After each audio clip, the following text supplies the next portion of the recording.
Olá pessoal, bem-vindo ao canal Psicanálise, novamente. Eu vou comentar um vídeo agora aqui, né, que está indicado aqui, e até espero que vocês vejam para poder sentir, né, a dramaticidade da situação, né? É o caso de um casal que eles compraram um chimpanzé bebê com 3 dias, né, de nascimento, né? Isso mais ou menos em 1995. É um caso verídico, certo? Eles compraram um chimpanzé recém-nascido, né? E os levaram para criar com um filho, tá ok? Então eu vou ler aqui, vamos dizer, fazer um resumo do vídeo, depois vocês assistam, tá? Seria legal, né? E depois eu vou procurar enquadrar aqui, tá? O que aconteceu? Depois de muitos anos do chimpanzé com esse casal, né? Em um passeio, né? De carro na cidade, alguém jogou uma garrafa na janela em que o macaco estava, né? E aí aconteceu? Ele abriu a porta, né? Saiu do carro e ficou pulando em cima de vários carros, assim, bem, vamos dizer assim, irado, né? Bem assim, como quem diz, alterado. Porque ele sempre foi pacífico, tranquilo, de boa, né?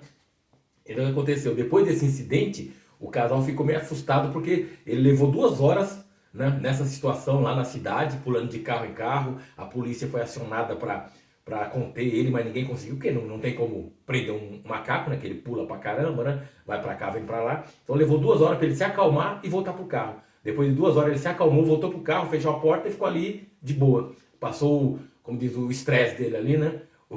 A irritação dele, ele voltou na boa. Só que aí o casal viu que não podia confiar mais, né, em deixá-lo assim à vontade, porque eles viram que não ia ter como dar conta e seria um problema sério, né, se acontecesse qualquer coisa, né. Então o que aconteceu? Ele passou a ficar preso dentro de casa. Eles tinham preparado a casa, um cômodo para deixar ele bem confortável, né? Só que aí ele não saía mais para a rua. Então ele ficou com espaço, né, já restrito. E isso praticamente já incomodou ele, né? Porque estava acostumado a sair, a passear, tinha uma amplitude para movimentação, então ele ficou mais restrito dentro de casa, né? Então vamos dizer assim, ele talvez tenha ficado assim um pouco incomodado, mas até aí tranquilo, né? Deu pra levar, certo? Depois de uns anos aí, o marido da senhora, tá, lá do casal, ele morreu, tá? Ele faleceu e aí conta no vídeo que o chimpanzé pegava a foto dele, beijava e colocava junto ao peito. Então você vê que ele tinha assim uma personalidade assim, amigável, carinhosa, amorosa, certo? Que vinha desde a da infância, porque ele foi cuidado desde dos 3 dias de nascimento pelo casal. Então o casal criava ele como filho e, entre aspas, ele procurava se portar como um filho, como um bom filho, certo? Aí, como diz, o marido morreu, ele mostrou esse carinho, esse amor, né? Através até da fotografia, né? Dando um beijo na fotografia, colocando no peito, né? E aí o que aconteceu? A partir dos 14 anos, né? Ele começou a se mostrar um pouco menos amável, mais relapso. Então eu vejo isso como uma condição biológica dele, né? Ele já estava um macaco maduro, então os instintos dele de adulto já estavam bem mais fortes, né? Então essa já é uma grande mudança que o casal, acho que talvez nunca tinha pensado nisso, né? Porque tipo assim, é o biológico, né? A alteração biológica que vai tendo, né? Ele entrou numa fase assim, mais madura, né? E o que aconteceu foi o seguinte, depois dessa situação da morte do marido e tudo, né? Uma amiga que sempre visitava o casal e conhecia, não, o casal e o macaco desde muito tempo, desde a infância. Então ela já era conhecida e aceita pelo casal, né? Só que aconteceu um incidente depois de tudo isso, né? Que essa amiga foi visitar, né? E ela levou um boneco. E ao mostrar o macaco, ela colocou o macaco no rosto dela, né? E o macaco ficou irado e partiu para agredir ela, para atacar ela, certo? Então o que aconteceu? Segundo fala lá no vídeo, a mulher foi com cabelo novo, curto, diferente, né? Já estava a feição mudada. Parece que o carro também ela tinha mudado de carro. Além disso, ela usou um boneco que colocou na frente do rosto dela, né? Como diz, dando a entender que ela estava brincando com o macaco, porque ela tinha uma intimidade com o macaco. Só que nisso ele ficou bem irado e foi para cima dela, né? A interpretação que dá no vídeo, que pode ter sido a real, é que ele já estava numa fase de defesa de território, porque ele já era um macaco adulto, ele não era mais uma criança, um bebê. Então, os instintos dele não reconheceu a mulher, não reconheceu a mulher e aí achou que era alguém que estava invadindo, então ele teve a postura de como a mulher que ainda estava com ele, a dona, era a família dele. Então ele estava se portando como diz. Estou evitando o inimigo, estou combatendo o inimigo. Então ele foi para cima da mulher agressivamente, começou até a desfigurar a mulher, sabe? E o que aconteceu? A Sandra, que era a dona do macaco, né? Ela pegou e com a faca, né, de cozinha foi para cima dele e o agrediu. Atacou o macaco, esfaqueou umas 3 vezes, segundo tá no vídeo, né? E aí, o engraçado foi que atacando a amiga, a hora que ele foi esfaqueado, ele praticamente não cessou a ação. Dali um minuto ele deu uma parada na ação e olhou e se postou assim, tipo assim, encarando a mulher, a Sandra. Ela até fala que, no relato do vídeo, que ela ficou assim aterrorizada, porque ela falou, agora ele vai vir me atacar e vai me trucidar como tá fazendo com a amiga.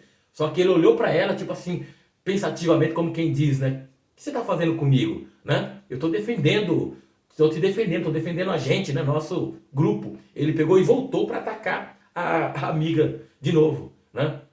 Nisso ela foi ligar para a polícia, né? E o final do vídeo vocês podem conferir depois. Então foi apesar que por sorte a mulher não morreu, mas ficou bem desfigurada, né? Infelizmente ela sofreu, né? Aí a polícia chegou, né? Conseguiu pegar o macaco, né?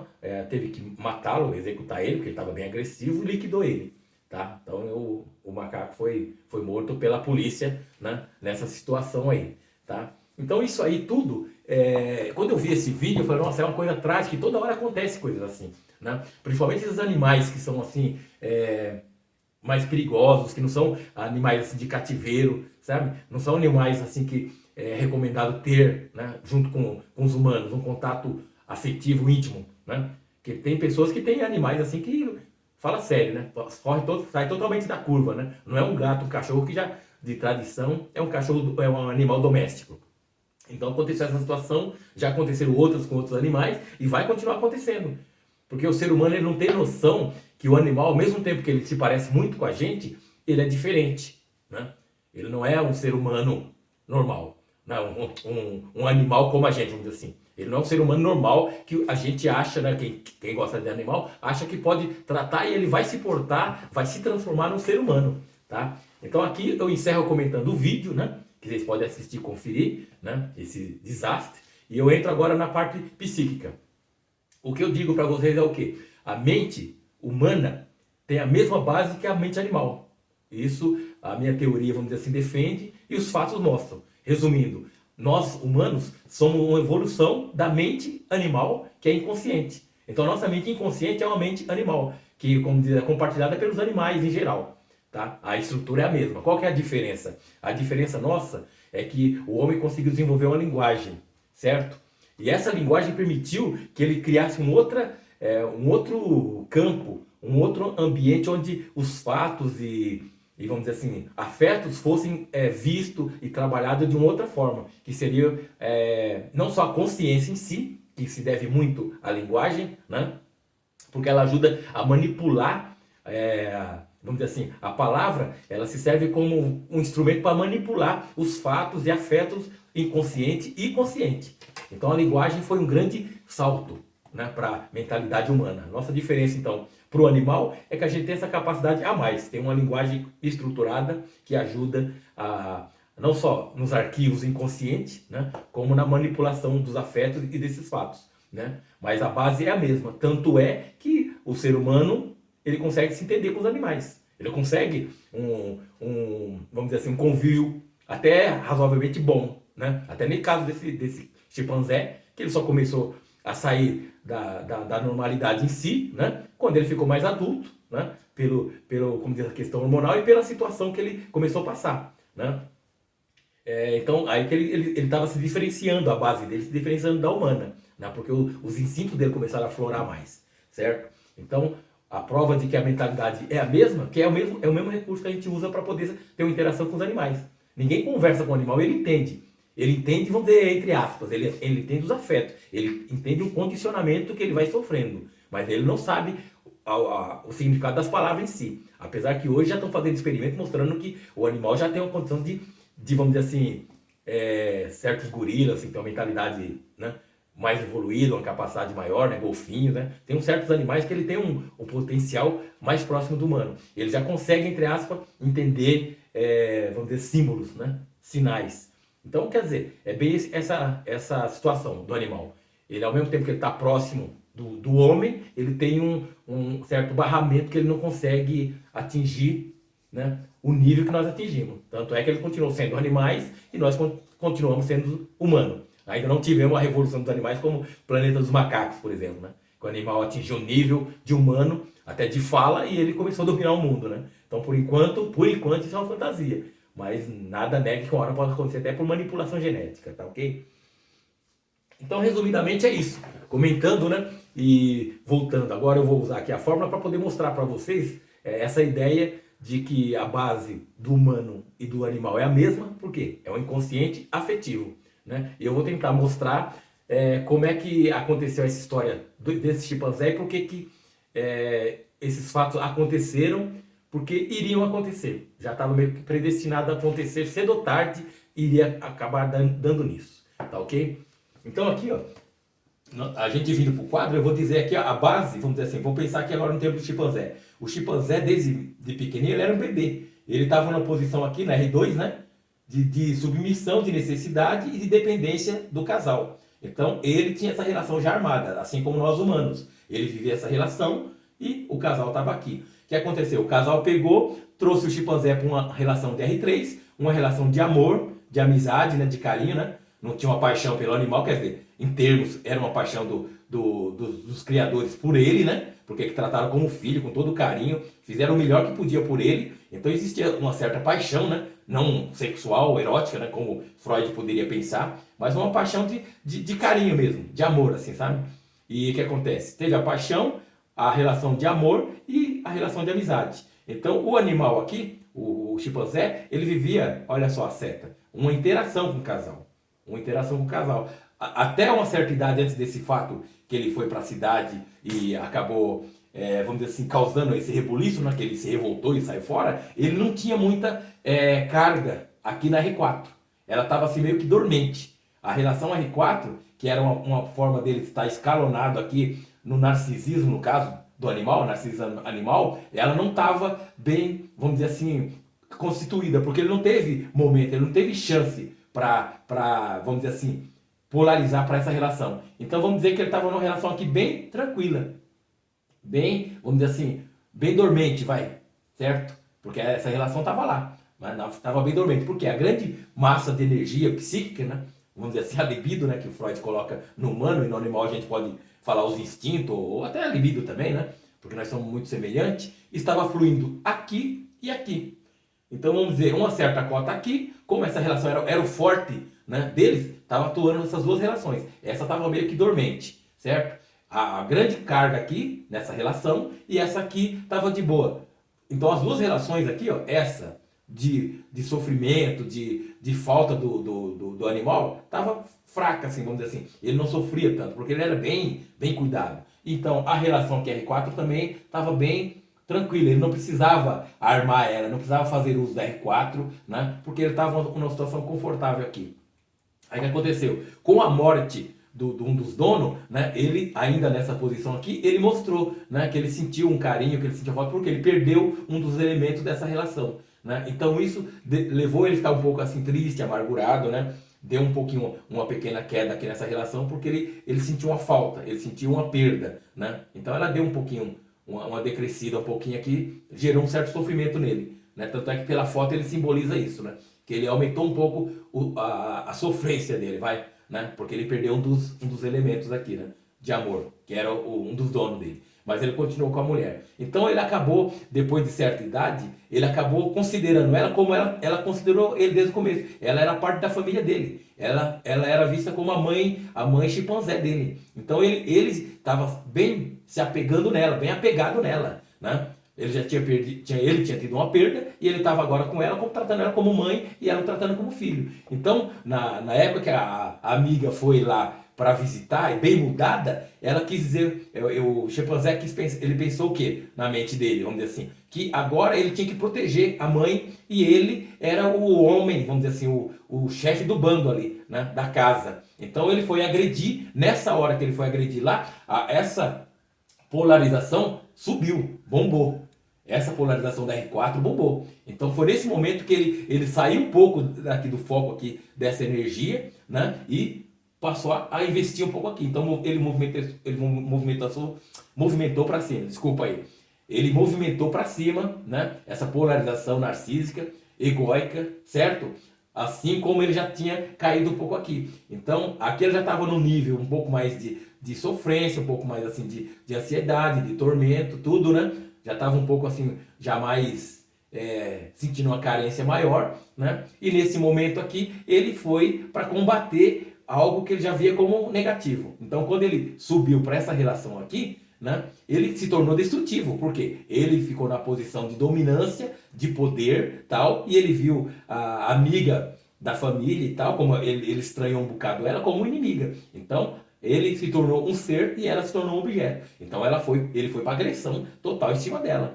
Que era a parte de animal dele, né? Dizendo o quê? Eu tenho que me defender minha mãe e vou ficar aqui. Tanto essa ideia que lá no vídeo eles falam isso, e na realidade ele demonstra o quê? Que ele estava com uma relação forte com ela aqui ainda. Por quê? Ela foi o esfaquear e ele olhou para ela e mesmo assim ele não exerceu a agressão, ele não atacou. Ele apenas parou e ficou assim perplexo, como quem fala, nossa, eu tô junto com ela, eu tenho um amor por ela. E o que ela está fazendo comigo? Quer dizer, como ele não pôde usar agressão para cima da mãe, né? Vamos dizer assim, reprimiu a agressão que ele podia exercer sobre ela, que estava o atacando, ele reforçou mais ainda a agressão em cima da mulher. Foi por isso que ele partiu mesmo para acabar com ela, para destroçar ela. Então, aqui a parada que ele teve, olhou para ela e não a agrediu, mesmo ela tendo esfaqueado, né? É uma grande mostra do quê? Que a grande energia dele ainda estava aqui. Ele ainda tinha um carinho, tinha um amor pela mãe chimpanzé dele, que era a dona dele, né? E a força de instinto agressiva dele, que estava pulando aqui, escolheu o único objeto para ataque naquele momento, a amiga. Tá ok? Então isso aqui, né, fica claro para vocês, né, que a base é a mesma. Né? A base humana, a base animal, a mente é a mesma estrutura. A diferença nossa é que, como agora, eu tenho uma linguagem que eu posso manipular conteúdos, eu posso ativar a memória, eu posso raciocinar criando parâmetros, essas coisas assim. E o animal é mais automático. O animal praticamente ele vive só dessa situação, né, inconsciente, né, porque a consciência dele é mínima em comparação com o ser humano, né, que aqui o R5 é a consciência, né, é o mundo consciente. Nós temos um desenvolvimento bem maior aqui em relação aos animais. Nós temos um poder de consciência bem maior. E o animal tem esse padrão inconsciente que é, como dizer, comum a nós dois. Né? Nós humanos e os animais temos o mesmo padrão aqui. Por isso que a gente consegue se entender, por isso que o ser humano gosta do animal, o animal gosta do ser humano, porque no fundo, nós somos praticamente aqui 80, 90% igual. Né? Tanto é que geneticamente é a mesma coisa. Então, nós temos uma semelhança muito grande com os animais, não só geneticamente, como mentalmente. Né? A mente do animal é a mesma nossa. Apenas a gente tem vamos dizer assim, tem uma gaveta a mais do que eles, certo? Que foi proporcionado pela linguagem. Né? Tanto é que o Lacan chegou a falar na teoria dele que o inconsciente é estruturado como uma linguagem. Né? E eu leio isso querendo dizer o quê? O inconsciente ele é estruturado, ele tem uma certa ordem, ele tem certos padrões dele, que é o que mostra aqui a teoria da gangorra com a fórmula da mente. E nós temos uma a mais que ele, que é uma organização através da linguagem. Tá ok? Então acho que foi legal esse vídeo para mostrar que dá para entender o animal, né, como os humanos, com a mesma fórmula. Né? Dá para usar o mesmo padrão mental que eu uso para ler a mente humana para ler os animais. Por quê? Porque é a mesma base. É a mesma base, com pequena diferença, um acréscimo a nosso favor. Até o momento. Né? Quem sabe no futuro nós vamos ter animais no mesmo nível como a gente vê na ficção científica aí, né? Qualquer momento o macaco aí pode acabar se tornando quase que um humano mesmo, né? Se ele começar a organizar a mente dele através de uma linguagem, né, utilizável como nós fazemos, tá ok? Então eu recomendo que vocês assistam o vídeo, né, para se tiverem interesse de ver a coisa mais detalhada, né? Mas o interessante eu achei foi isso, foi mostrar que a mente do ser humano é a mesma base que a do animal. tá ok? Então é isso, obrigado por sua atenção. Se você ainda não é inscrito no canal, eu peço que se inscreva, que dê o joinha para curtir, me ajudar a desenvolver o canal, tá ok? Se tiver interesse no livro que eu recomendo a ler, né, porque a Fórmula da Mente, Teoria da Gangorra, parte desse livro aqui, tá? Com uma leitura fácil, gostosa de ler, tranquilo, tá? Eu recomendo que você leia o livro. Se tiver interesse em consultoria, em fazer terapia, né? Você pode marcar pelo zap que está na descrição, e aqui também na tela sempre está aparecendo no vídeo, tá ok? Então é isso, vamos a seguir, né, divulgando essa teoria, essas ideias, né? Espero que você me acompanhe nos próximos vídeos. Valeu!